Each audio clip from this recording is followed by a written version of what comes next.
Hey tribe, welcome back to the channel. In today's video, I'm going to be talking to you all about my carnivore keto attempts at this pregnancy that I just had. This is Isaac. He is 12 weeks now, 3 months, and I just wanted to break down for anyone that was interested, if you're interested in a keto or a carnivore pregnancy, what mine was like from conception until now, give you encouragement if you are struggling, just letting you know that if things don't go as you plan, you can still have a tremendous pregnancy and a very, very healthy baby at the end. All right, so Isaac could be dipping in and out of this video as I am filming based on his needs. So he's here now, but he may be, sitting in his little chair next to me in a little bit. So let's get started. I was excited to make this video for you guys. I just wanted to wait a few weeks postpartum just to really reflect on what has all transpired. I did make a few videos while I was pregnant, the struggles I was going through. I'm just going to do a super fast recap of everything. And if you guys have any questions, comments, whatever, please don't hesitate to ask. Please put them below in the comment box, and I love to interact with you guys and help you in any way that I can. All right, so I definitely wanted to have another baby, and so it took me a few months to convince my husband, because I have 3 older kids that we had in our 20s. I'm in my 30s now. I'm now 36, and I told my husband, like, we should have one more baby before we get too old.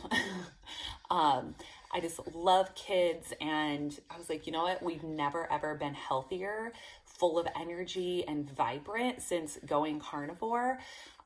There is no reason why we should not have another baby. So yeah, it took one try, and we had conceived, and it was awesome. So if you are struggling with infertility problems, carnivore, meat heavy ketovore, meat-based keto will definitely help you on your fertility journey.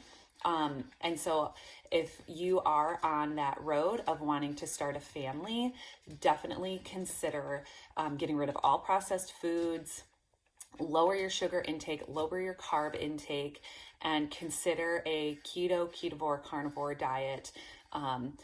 In my opinion, my husband and I never really had fertility issues, but it certainly wasn't, as someone who tracks their cycle and fertility, like on an app, and I'm very regular and I don't have issues with my monthly cycle and things like that, which carnivore can heal those things. So really consider that.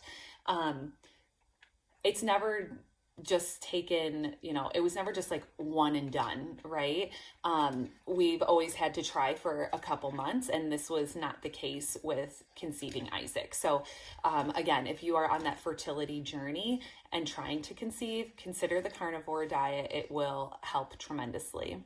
So prior to having Isaac and conceiving him, I was telling my husband, I am dreaming about having a carnivore pregnancy.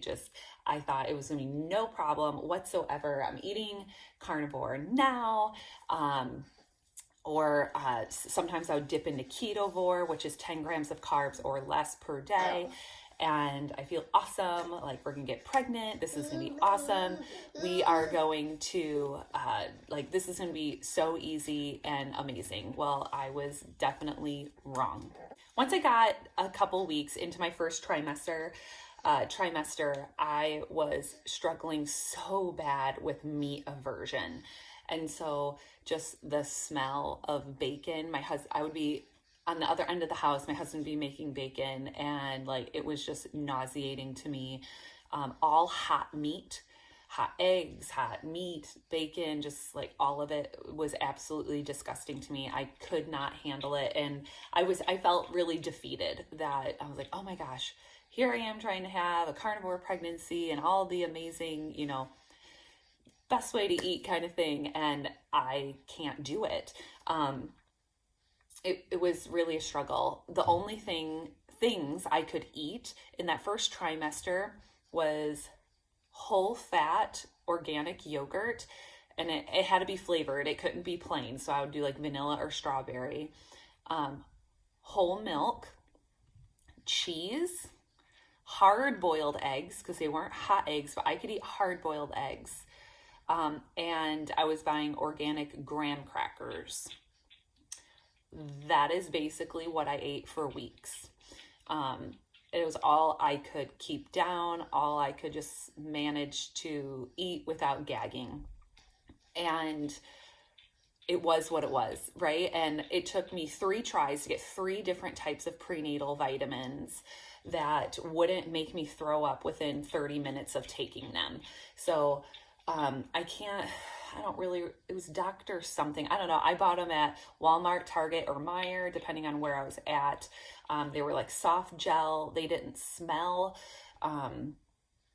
And I wasn't going to fork out for really fancy, like organic, over $100, a canister for vitamins.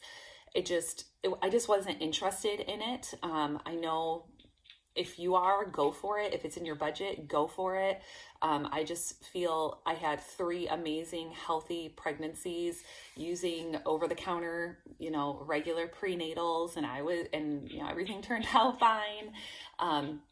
But yeah, it took me 3 tries to just get the vitamins to work over several weeks, and just being tremendously sick. And then, to add insult to injury, I started getting gallbladder spasms in that first trimester. I've never had gallbladder issues ever. And I know a lot of people are, sometimes they worry that they'll have gallbladder issues eating really high fat and things like that on a carnivore diet.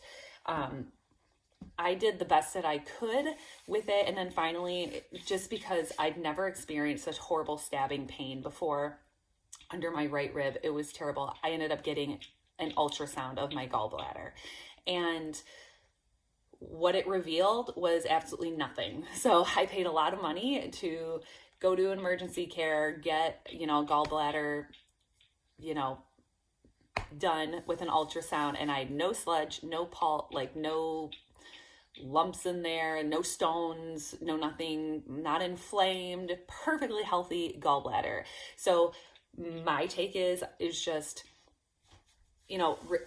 changing my diet over in such an extreme way, from getting pregnant to going to only eating flavored yogurt, whole milk, graham crackers. Of course, I always ate eggs, hard-boiled eggs, and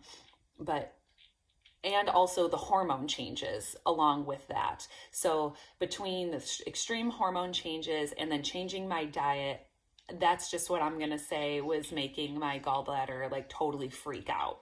So all of that, and of course the fatigue that I felt, the extreme fatigue that I felt. But I think that was also because I was in so much pain with my gallbladder. So that obviously may not happen to you. Every woman is completely unique, and our health is completely different. I was in my 20s with my first babies, and then this 4th one was in my 30s. Even though I feel like I've never been healthier, just every pregnancy can be completely different. So by the 2nd trimester, though, everything went away. Everything, as it typically does for most women. So no more gallbladder issue, no more fatigue, and very, very little meat aversion. And so I was able to go back to eating bacon. The smells didn't bother me. I never really loved chicken, and I still don't love chicken. And I really just don't eat it much. And so I never really went back to eating any of this chicken stuff that I would make for my family, my chicken recipes. And so, yeah, everything was phenomenal in that 2nd trimester. Things were good, and I was very, very grateful. And then came the 3rd trimester. Again, everything was wonderful. I was able to be much more heavy, meat-based keto in my 3rd trimester. So I was slowly able to introduce more meat in my 2nd trimester. 3rd trimester, I was basically carnivore. But I did have, some fruit. I was still occasionally having a graham cracker here and there, focusing on organic whole food ingredients, some sweet potatoes. Yeah, it was awesome. Lots of warm eggs again, and steak towards the end was wonderful. I call Isaac my steak and eggs baby. He was definitely my biggest baby ever. So I gained the same amount of weight as I did with all my other pregnancies. I always gain about 30 to 40 pounds with each pregnancy. I was always at a healthy weight. I was never overweight prior to getting pregnant. And so my birth was very, very smooth, just like it was with the first three. I had natural births. I personally choose to have medication, like pain medication, because that's just me and how I like to roll. And he was my biggest baby. He was 9 pounds. My other three were 7 pounds and whatever ounces. He was 9 pounds. So I'm going to just make a statement, whether it's true or not, but you may have a heavy baby because they're getting so much protein, nutrient dense protein, if you are having a carnivore or a meat heavy keto diet. But also a caveat to that, Isaac was also 8 days late. So because he was a, I don't know, overterm or whatever baby, he definitely weighed more, but he was significantly heavier than my first three. So keep that in mind. You may have some big babies on this meat-based diet, possibly. But I definitely want to give you lots of encouragement with, if you were dreaming like me to have a carnivore pregnancy and you are really struggling with meat aversion or other issues, give yourself some grace. You are going to have a beautiful, healthy baby. If you need to incorporate some crackers from time to time, or you're really worried of falling off the bandwagon because you've been carnivore for a while, you got really healthy, now you're afraid that if you reintroduce some fruits and vegetables, or maybe a small amount of grains or whatever during this pregnancy, that you're never going to be able to go back to carnivore. That's simply not true.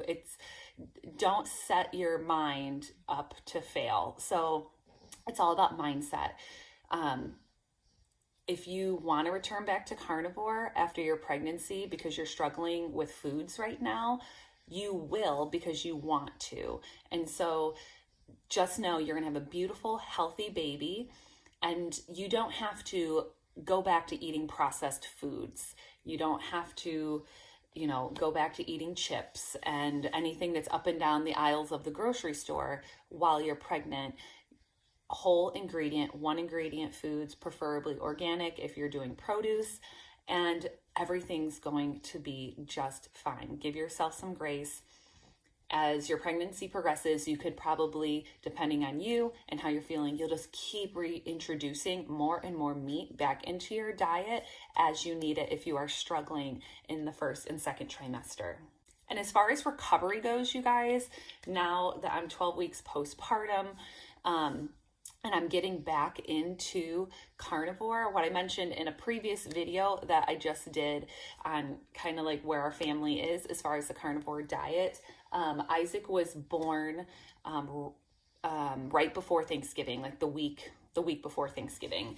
And so I did not go back to carnivore for the holidays. I still ate tremendously clean, but I am back on the carnivore bandwagon.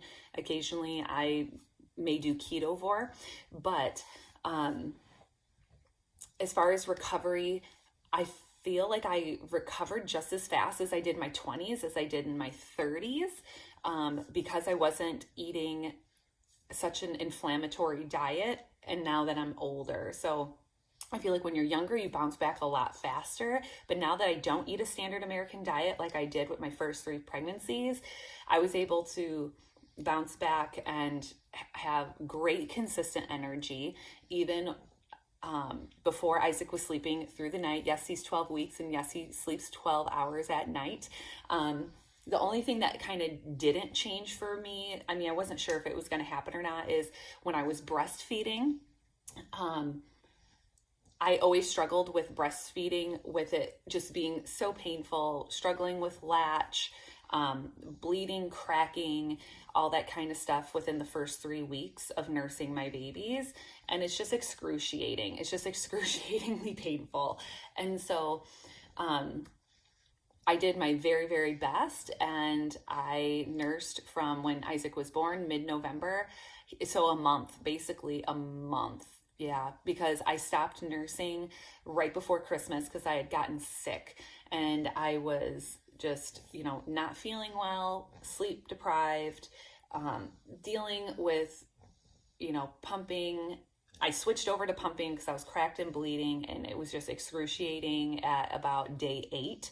And so I switched over to exclusively pumping like I did with my first 3. And it was just too much to manage for me. And so with my 3 kids, homeschooling, and new baby, and all the things, and pumping, and then I got sick right before Christmas. I was like, you know what? My baby's got the colostrum that they needed. I feel so grateful that I live in a time in history where I can purchase the best formula I can possibly afford. My 3 other children were breastfed until different increments in length, and then were formula fed. And I have 3 amazing, healthy children that are thriving, that are smart, that are wonderful, and now eat a organic, clean, unprocessed diet. And so even though there is mom guilt, like the mom guilt is real when you decide to give up nursing your baby. So right before Christmas, I was like, you know what? I'm going to be done pumping. Like, I'm going to be done. So Isaac is on a European goat milk formula that he just does wonderful with. And also, as far as my recovery, someone has asked me in a previous video, do you think that you recovered faster? I don't think, just because I'm eating this way, carnivore based eating, I'm not sure if I necessarily recovered faster, but I definitely recovered as quick as I normally did. I personally still have 10 pounds to lose. I don't know if some of that is muscle from, exercising while being heavier and gaining muscle, possibly while I was pregnant. I'm not sure. I'm able to wear all my clothes pre-pregnancy, even though my scale says I'm 10 pounds heavier. I still have loose skin that needs to go back. That takes a few months to happen, to a year. And so I'm just being tremendously patient with myself. And I'm really happy with my recovery, especially because of my mindset and my consistent energy. I'm getting good sleep now at night because Isaac does sleep through the night.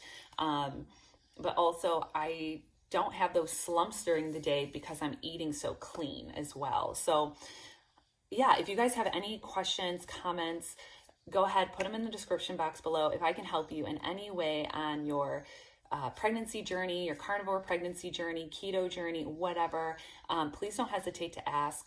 And if you found value in this video, give it a thumbs up, share it with a friend if you feel that it would be helpful, and I'll see you in the next one, guys. Bye-bye.